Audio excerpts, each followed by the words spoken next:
was going to post a thread on Blue Sky about this, but I don't have time. So I'm just going to walk through really quickly a presentation that I've given on academic plagiarism many times for a bunch of different institutions and contexts. And it just covers sort of what we mean by plagiarism and how plagiarism conversations happen in practical terms. And so I want to start by talking about a text. I'll share my screen here. By Carol Haviland and Joan Mullen, called Who Owns This Text? Plagiarism, Authorship, and Disciplinary Cultures. It's a great book about, they interviewed a lot of people in a lot of different fields about what plagiarism looked like and how determinations of plagiarism were made in different fields. And they found that from one knowledge domain to another, the process differed a little bit.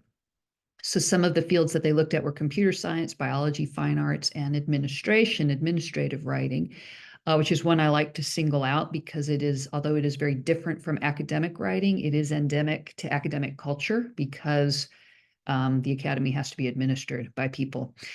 So one thing that they note is that in the production of administrative text, this is what they found by talking to people who actually worked in those fields. The designated author is usually the highest administrator involved in a project, and they provide the authority for, and they take credit for the document. They also take blame if there's things in it that are problematic. And so that's just the way it works. Works that way in the business world, works that way in a university, and that's just expected. It's not considered plagiarism.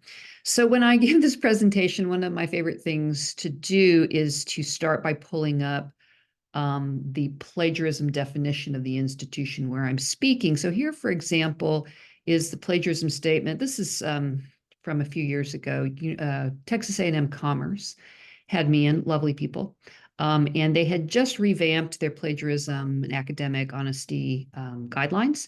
And so the plagiarism definition they had come up with and proudly posted to their website was that plagiarism is the appropriation of another person's ideas, processes, results, or words without giving appropriate credit, which is a great definition. And in fact, it's such a great definition that if you search for it online, you'll find it in lots of different places. For example, here it is at Columbia.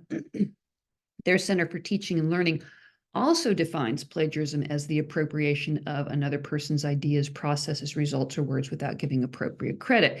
Now, you'll note there that there's quotation marks around that definition, but there's no citation. You can search for this definition and you'll find it in a lot of spots online. And the reason for that is that ultimately it is the definition used by the National Science Foundation. So you can see how this would populate to especially Research One institutions. If you're taking money from the NSF, you need to make sure that you follow their plagiarism guidelines so that you don't lose your funding. And so you're going to use that definition and tell everybody at your university to use that definition. We don't need 1,500 different definitions of plagiarism. We kind of need one that we all agree on. So it makes sense that they would all use the same one. It makes a little less sense that they would not cite it, particularly when they're talking about the context is plagiarism and avoiding it in an institutional setting. But because these definitions tend to be written and published by administrative entities, they're not thinking about citation. They are trying to speak with an institutional voice, which has to sound very original and authoritative. So that's why you get this kind of plagiarism, replication of words and ideas very specifically without quotation or citation. And it's done at the very highest levels. And nobody's claiming that these institutions have plagiarized from the NSF. They kind of have, but it kind of doesn't matter for certain reasons. It's not something that's going to cause a lot of problems. Another example that I like to point out is this job posting. This is now several years old from my institution. We were hiring an assistant director for policy and community engagement. This was basically a ghostwriting position. This person was going to be responsible for drafting summaries and creating bullet points for one of our vice presidents. They were going to support writing commitments such as abstracts, book chapters, and briefs, support OVP writing requests, including letters of support, letters of recommendation, faculty report commitments. So this was somebody who was going to draft letters of recommendation for a VP, and they were going to earn about $4,800 a year for that work. Again, this was several years ago. So this was a decent job, professional job, where you would be writing words for someone in the administration who was going to sign their name to them. And your name would never be attached to those things, but those would be your words. Nobody considers this plagiarism. This is, again, perfectly well accepted. It happens all the time in the business world. Anybody who tells you otherwise has other motives, I think, because that's just the way it works. In an academic context, here's an example from the Society for Industrial and Applied Mathematics. This is from their website, and I'm sorry, I have sort of cut off the URL. I don't know if this URL is still active, but their policy for investigating charges of plagiarism in the community was to look at whether the citations that were not there, the things that weren't cited that should have been, whether they gave a false impression that the author originated the work, with the author was aware that the citation had been omitted. And then if the results were essential to the work presented, were the results in question regarded as common knowledge in the community? And that regarded as common knowledge within the community is an important point, because what you will find with plagiarism accusations over and over again is that they always come down to local adjudication within the community. It depends on what your community considers common knowledge. What are you expected to know? What is everybody expected to know to be someone who's worthy of inclusion in the Society for Industrial and Applied Mathematics? An example from sociology would be if you're writing for general audiences and you mention that the workers control the means of production, you might cite Karl Marx. But if you're writing for sociologists in a sociological journal, you might not cite that source back to its originator, because everybody who has a PhD in sociology is going to know that Karl Marx is the person who first said the workers control the means of production. And if you cite that, it's going to look like either you don't know that everybody knows that, or you think that they're too stupid to know that. And either way, you're going to look somewhat odd as a potential member of that community. So we have agreements within communities about what we do and do not need to cite, and those things can change over time. So how do people learn these disciplinary expectations?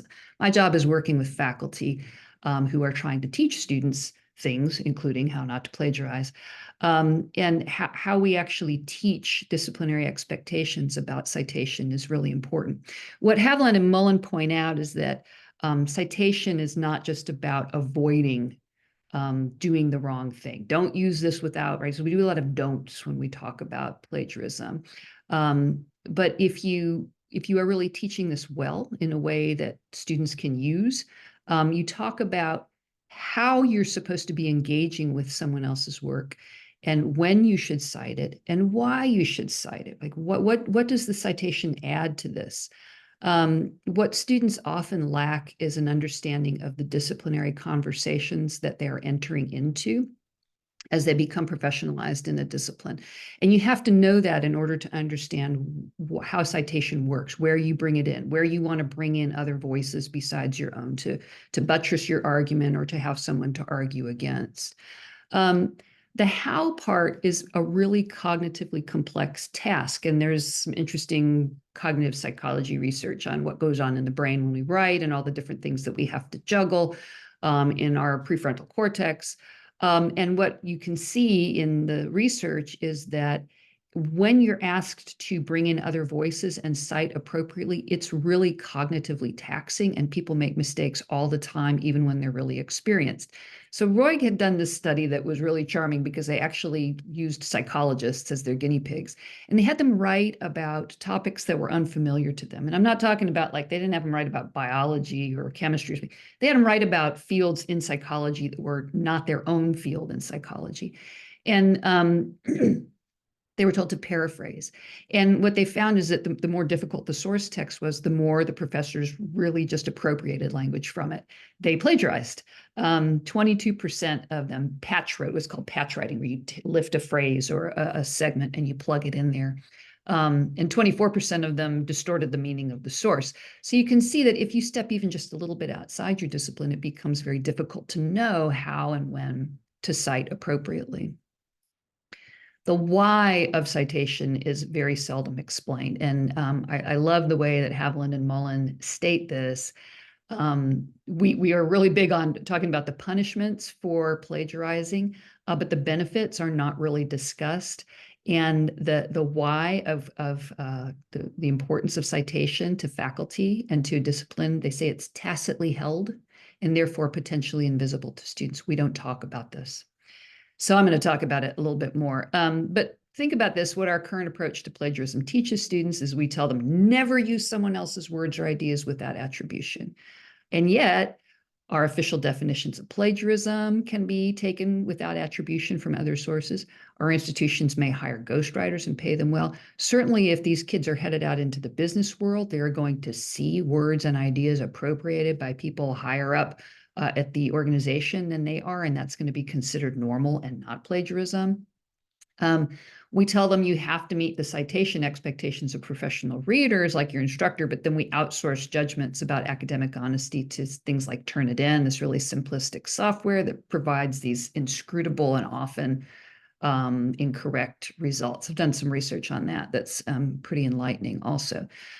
So we're bad about acknowledging these inconsistencies and talking about them in terms of the different disciplinary and contextual expectations. And so our students are just left to decide for themselves why they can see certain types of reuse happening and nobody batting an eye about it, and others that people get into a lot of trouble for. And we just expect them to make sense of that. And what they often conclude from listening to us and observing what they see in the real world is that it kind of looks like if you have power and status, you can appropriate stuff from people with less power and status, and that's okay. Like you can get away with that. So, you think about the culture that approach to plagiarism creates. I live in it every day because I work with student writers. But I find it helpful in talking to folks, students, faculty, everybody, about the problem of plagiarism and our understanding or lack of understanding about it, to distinguish between individual and community harm. So in the US especially, plagiarism costs are usually thought about like intellectual property and copyright art, which are totally different things, right? That plagiarism somehow, like copyright infringement, can potentially harm an individual by taking some of their profit, cutting into their profit somehow. But in an academic context, plagiarism is really more about the ability of a community to make full use of new knowledge, right? When we are developing ideas in a discipline or a field, it's important to know the provenance of an idea. We need the lineage of the thinkers who developed it. We need to know that, and we need to have complete transparency about the idea's origins, where the data came from, the methods used to collect it, what text were you looking at, which edition did you read, so other people can replicate our work and try to test the idea and the evidence supporting it. So because ideas don't come solely from individuals, especially in an academic context, we're about building shared knowledge bases here. Ideas come from the communities within which individuals work and write. So plagiarism then is not just about harm to an individual writer. It severs ideas from the communities that originated them. This is true in the academy, and it's true outside the academy. Readers unaware that this idea was stolen are then denied access to the idea's history and context, and they can't accurately weigh or test its claims. And the community that originated the idea is also impoverished because its members are elided from the conversation about the idea, and they're denied credit for their contribution in any ensuing development of it. So, you can kind of see, if you think about things that we've observed online, this desire tendency to appropriate from those with less status and power. When Black women on Twitter were having to raise heck to get credit for their work, which was being appropriated by often white journalists. It happens over and over again with faculty members and graduate students who are doing research work for them. And work is taken without credit or appropriation, and professors get away with it all the time. Because they have more power and more status.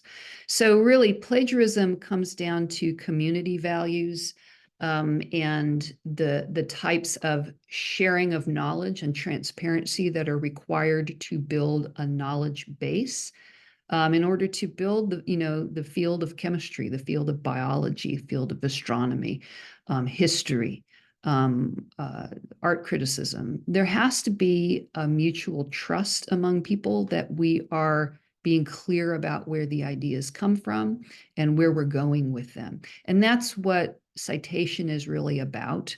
And when you're in a community that has expectations about authorship, like administration, the business world, where there's a hierarchical structure and the idea is going to be credited to the top, but it's known that there's a team that's writing it, it's very important to distinguish that from the kind of appropriation that happens when somebody's being cut off from the information about the community that developed the idea. I mean, in the business world, we know that Lee Iacocca had a lot of people ghostwriting for him, and we may or may not have access to those people, but we know that the people at the top have their people working for them. In academia, the expectations are different.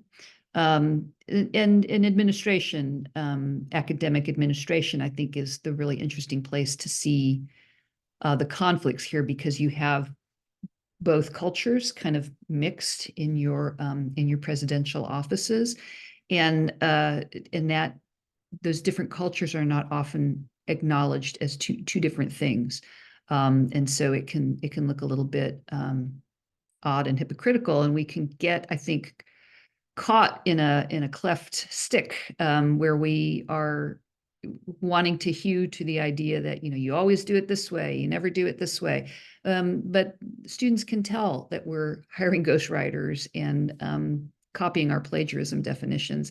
So as I always tell instructors, please, if nothing else, admit the obvious to your students, because otherwise you're going to look silly and you don't want to do that. So talk about the exceptions to the norms of academic citation and why they're there, why those cultures differ, and why we do it the way we do it in academia.